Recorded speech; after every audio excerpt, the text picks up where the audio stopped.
Bismillahirrahmanirrahim. Assalamualaikum warahmatullahi wabarakatuh. Selamat siang dan salam sejahtera untuk kita semua. Hormat kami Ibu Ika Gustiani selaku dosen pengampu mata kuliah Kewarganegaraan. Perkenalkan, nama saya Chandra Fikir Syadi, MPM E1G023026, selaku moderator kelompok 7. Dan anggota kelompok saya yaitu Destrio Kurniawan MPM 092, Jenny Artika MPM 066, Reza Ainur Rahma MPM 056, Siftin Upinia MPM 054, Siti Permata MPM 032, Yulita Aditya Putri MPM 036.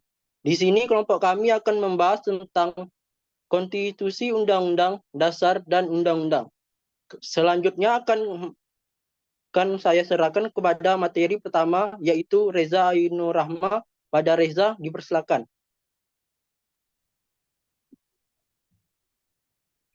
Baik, terima kasih kepada moderator. Di sini saya akan menjelaskan beberapa pendapat dari tokoh-tokoh, yaitu definisi konstitusi. Pertama, menurut John Locke, konstitusi adalah perjanjian antara rakyat dan pemerintah yang menetapkan hak-hak dan kewajiban masing-masing pihak. Merujuk pada karyanya yaitu J.O. Locke, yaitu Two Theses of Government atau The Second Thesis of Civil Government. Yang kedua, menurut Montesquieu, konstitusi adalah seperangkat aturan yang mengatur pembagian kekuasaan antara lembaga-lembaga pemerintahan seperti eksekutif, legislatif, dan yudikatif. Pada karyanya Montesquieu yaitu The Spirit of Law. Yang ketiga, menurut Hans Kelsen, konstitusi adalah norma-norma dasar yang mengatur pembentukan hukum, kekuasaan dalam satu negara merujuk pada karyanya yaitu Pure Theory of Law atau General Theory of Law and State.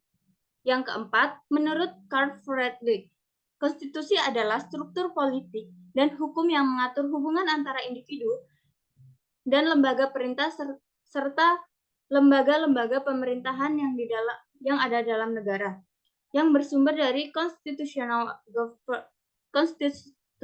government and democracy theory and practice in Europe and America. Yang kelima, yaitu menurut Ferdinand Lassalle, konstitusi adalah hasil dari kekuatan politik yang ada dalam masyarakat dan mencerminkan kepentingan kelas yang dominan. Merujuk pada karyanya yaitu What is a Constitutional atau The Working Man. The Working Man as Program. Setiap definisi tersebut mencerminkan pandangan dan pemahaman antara ahli tentang konstitusi.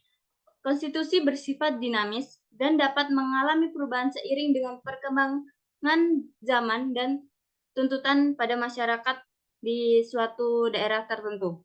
Kemudian akan dilanjutkan oleh pemateri berikutnya. Terima kasih.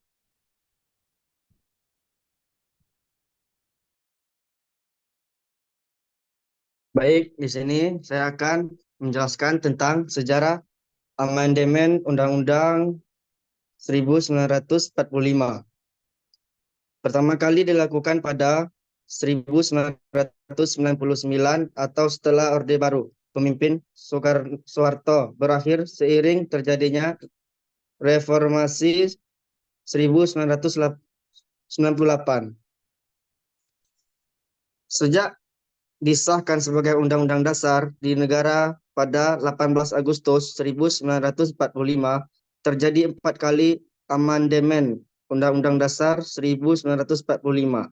Secara umum, tujuan amandemen Undang-Undang Dasar 1945 adalah menyempurnakan aturan dasar kehidupan berbangsa dan bernegara sesuai kebutuhan dan perkembangan zaman.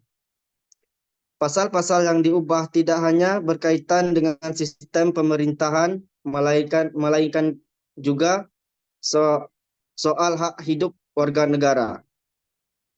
Perubahan Undang-Undang Dasar Negara pertama kali dilakukan pada Oktober 1999 sebagaimana disinggung di awal.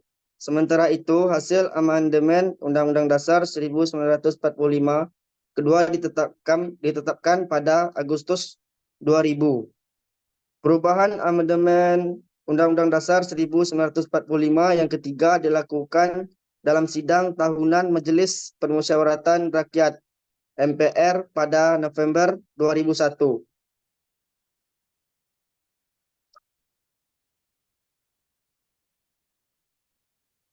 Ada amandemen pertama Undang-Undang Dasar 1945, perubahan amandemen Undang-Undang Dasar 1945 yang pertama pada 18 Oktober 1999 mencakup 9 pasal dengan rincian sebagai berikut, yaitu pasal 5 ayat 1, hak presiden untuk mengajukan RUU kepada DPR. Pasal 7, pembatasan masa jabatan presiden dan wakil presiden. Pasal 9 ayat 1 dan 2, sumpah presiden dan wakil presiden. Pasal 13 ayat 2 dan 3, pengangkatan dan penempatan duta. Pasal 14 ayat 1, pemberian grasi dan rehabilitasi. Pasal 14 ayat 2, pemberian amnesti dan abolisi. Pasal 15, pemberian gelar, tanda jasa, dan kehormatan lain. Pasal 17 ayat 2 dan 3, pengangkatan menteri. Pasal 20 ayat 1 sampai 4, Dewan Perwakilan Rakyat, yaitu DPR. Pasal 21, hak DPR untuk mengajukan rancangan undang-undang RUU.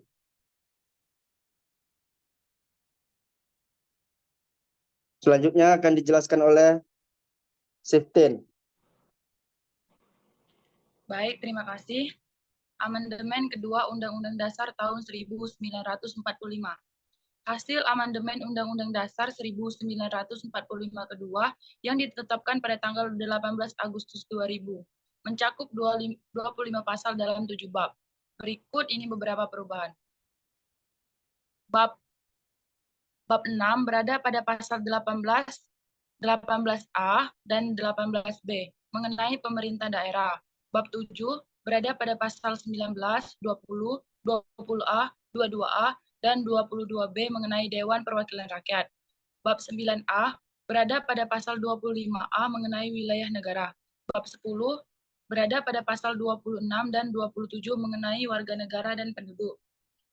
Bab 10A berada pada pasal 28A, 28B, 28C, 28D, 28E, 28F, 28G, 28H, 28I, dan 28J mengenai hak asasi manusia.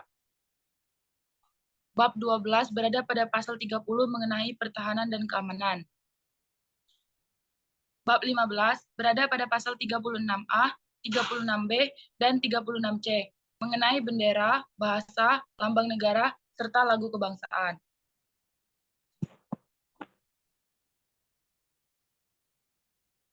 Selanjutnya, amandemen ketiga Undang-Undang Dasar tahun 1945. Hasil amandemen Undang-Undang Dasar tahun 1945 yang ketiga mencakup 23 pasal dalam 7 bab, dengan rincian sebagai berikut. Bab 1 mengenai bentuk dan kedaulatan. Bab 2 mengenai MPR. Bab 3 mengenai kekuasaan pemerintah negara. Bab 4 mengenai Kementerian Negara. Bab 5 mengenai Kementerian Negara. Bab 7 mengenai DPR. Bab 8 mengenai pemilihan umum. Bab 9 mengenai BPK.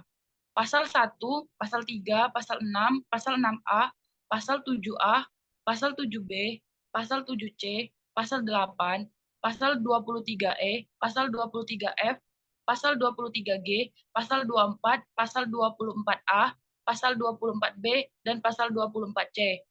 Dalam amandemen ketiga, perubahan yang dilakukan adalah mengenai kewenangan MPR, kepresidenan, impeachment, bentuk dan kedaulatan negara, keuangan negara, serta kekuasaan kehakiman. Selanjutnya akan dijelaskan oleh Yulita. Kemudian di amandemen keempat Undang-Undang 1945, amandemen Undang-Undang 1945 keempat memberikan perubahan penting dalam struktur dan substansi Undang-Undang 1945. Dalam perubahan keempat ini, Dewan Pertimbangan Agung dihilangkan, kemudian memindahkan pasal 16 ke dalam bab 3 tentang kekuasaan pemerintahan negara. Berikut ini hasil amandemen Undang-Undang Dasar 1945 yang keempat. Amandemen keempat disetujui pada 18 Agustus 2000 selama rapat paripurna MPRI ke-9. Bab keempat yang berjudul Dewan Pertimbangan Agung dihapuskan. Terdapat perubahan substansi pada pasal 16. Pasal 16 yang telah diubah ditempatkan dalam bab 3 yang membahas kekuasaan pemerintahan negara. Kemudian di sini memasuki materi persemakmuran negara persemakmuran Inggris. Mengutip dari laman Loyal UK, sejarah asal-usul persemakmuran berasal dari bekas Kekaisaran Inggris. Banyak anggota persemakmuran adalah wilayah yang secara histori berada di bawah kekuasaan Inggris pada berbagai waktu melalui pemukiman, penaklukan, atau penghentian. Total ada 56 negara persemakmuran Inggris yang tersebar di Afrika, Asia, Amerika, hingga Eropa. Ada 21 negara di Afrika, 8 negara di Asia, 13 negara di Amerika dan Karibia, 3 negara di Eropa, dan 11 negara di wilayah Pasifik. Berikut ini daftar 56 negara persemakmuran Inggris serta tahun bergabungnya. Inggris, yaitu pada tahun 1931, Kanada 1931, Australia pada 1931, Selandia Baru pada 1931, Afrika Selatan pada 1931, kemudian keluar pada tahun 1961 dan bergabung kembali pada tahun 1994. India pada 1947, Pakistan pada 1947, kemudian pada tahun 1972 dan bergabung kembali pada tahun 1989. Sri Lanka pada 1948, Ghana pada 1957, kemudian Malaysia, Nigeria, Siprus, Sierra Leone, Tanzania, Tanganyika, Tanzania. Setelah itu persatuan dengan Zanzibar menjadi anggota baru, Jamaika, Trinidad, dan Tobago. Selanjutnya akan dijelaskan oleh Siti.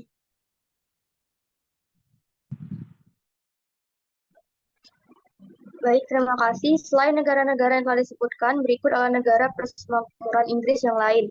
Yang pertama, itu ada Uganda tahun 62, Kenya tahun 63, Malawi tahun 1964, Malta tahun 1964, Zambia tahun 1964, Gambia 1965, keluar pada tahun 2013 dan bergabung kembali dengan pada tahun 2018, Singapura pada tahun 1965, Guyana 1966, Botswana, Lesotho dan Barbados itu tahun 1966, Mauritius 1968, Nauru 1968 bergabung sebagai anggota khusus lalu menjadi anggota penuh sejak 1999. Swaziland pada 1968, Tonga, Samoa itu pada tahun 1970, kemudian ada Fiji 1971 keluar pada tahun 1987 dan bergabung kembali dengan pada tahun 1997. Bangladesh 1972, Grenada 1974, Papua Nugini 1975, Seychelles 1976, Kepulauan Solomon 1978, Tuvalu 1978, bergabung sebagai anggota khusus lalu menjadi anggota penuh sejak tahun 2000, Dominika 1978, Kiribati 1979, Santo Lucia 1979, Saint Vincent dan Grenadines tahun 1979 bergabung sebagai anggota khusus lalu menjadi anggota penuh sejak 1985, Vanuatu 1980, Belize 1981, Antigua dan Barbuda 1981, Maladewa 1982 bergabung sebagai anggota khusus lalu menjadi anggota penuh pada tahun 1985, sempat keluar pada tahun 2016 dan bergabung kembali pada tahun 2020. Saint Kitts dan Nevis tahun 1983, Brunei 1984, Namibia 1990, Kamerun 1995, Mozambik 1995, Rwanda 2009, Gabon 2022, dan Togo 2022. Selanjutnya akan dilanjutkan oleh Jenny. Adalah negara persemakmuran Inggris, yaitu Skotlandia. Persemakmuran Inggris dalam bahasa Inggris yaitu Commonwealth of England adalah nama resmi negara gabungan antara Inggris, Irlandia, dan Skotlandia setelah Perang Saudara Inggris di bawah pemerintah Raphael Loring dan Richard Cromwell, yang menjadikan Britania Jaya, negara republik selama sesaat, merupakan negara republik pertama yang berbahasa Inggris, walaupun tidak lama kemudian berubah lagi menjadi monarki. Kekalahan dalam Perang Saudara Inggris ketiga atau Perang Inggris-Skotlandia yang terjadi pada tahun 1649 sampai 1651 mengakibatkan masuknya Skotlandia ke dalam persemakmuran Inggris. Cromwell untuk mematahkan kekuasaan Whig yang dianggap bertanggung jawab atas Anglo-Skotlandia, Perang Skotlandia. Pada tanggal 12 April 1654, Dewan Negara mengeluarkan ordonasi untuk menyatukan Skotlandia menjadi satu persemakmuran dengan Inggris yang akan menjadi persemakmuran Inggris, Skotlandia, dan Irlandia di bawah wewenang instrumen pemerintah yang menjadi Cromwell Lord Protector Act of Union yang disahkan oleh Parlemen Inggris dan Skotlandia pada tahun 1707 mengarah pada pembentukan kerajaan bersatu yang disebut Inggris Raya pada tanggal 1 Mei tahun itu. Parlemen Inggris bertemu untuk pertama kalinya pada bulan Oktober 1707. Skotlandia di bawah persemakmuran adalah sejarah kerajaan Skotlandia antara deklarasi bahwa kerajaan tersebut adalah bagian dari persemakmuran Inggris pada bulan Februari 1652 dan pemulihan monarki dengan Skotlandia mendapatkan kembali posisinya sebagai kerajaan merdeka. Sekian dari saya kembalikan kepada moderator.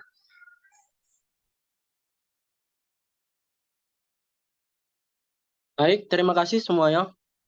Di sini saya akan menyimpulkan.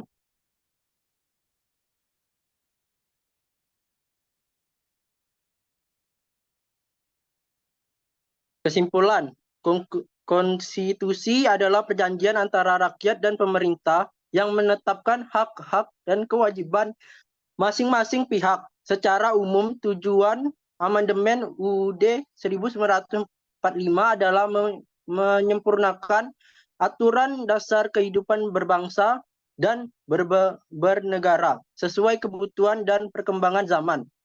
Pasal-pasal yang diubah tidak hanya berkaitan dengan sistem pemerintahan, melainkan juga soal hak hidup warga negara. Persemakmuran Inggris adalah nama resmi negara gabungan antara Inggris, Irlandia, dan Skotlandia di bawah pemerintahan Raphael Loring dan Richard Cromwell yang menjadikan Britania Raya negara republik selama sesaat, walaupun tidak lama kemudian berubah lagi menjadi monarki. Skotlandia di bawah persemakmuran adalah sejarah kerajaan antara deklarasi bahwa kerajaan tersebut adalah bagian dari persemakmuran Inggris pada bulan Februari 1655 dalam pemulihan monarki dengan Skotlandia mendapatkan kembali posisinya sebagai kerajaan mereka pada bulan Juni 1660. Sekian dari diskusi kelompok kami. Bila ada kata salah atau ucapan yang salah, kami mohon maaf. Kepada Allah kami mohon ampun. Kami akhiri. Wassalamualaikum warahmatullahi wabarakatuh.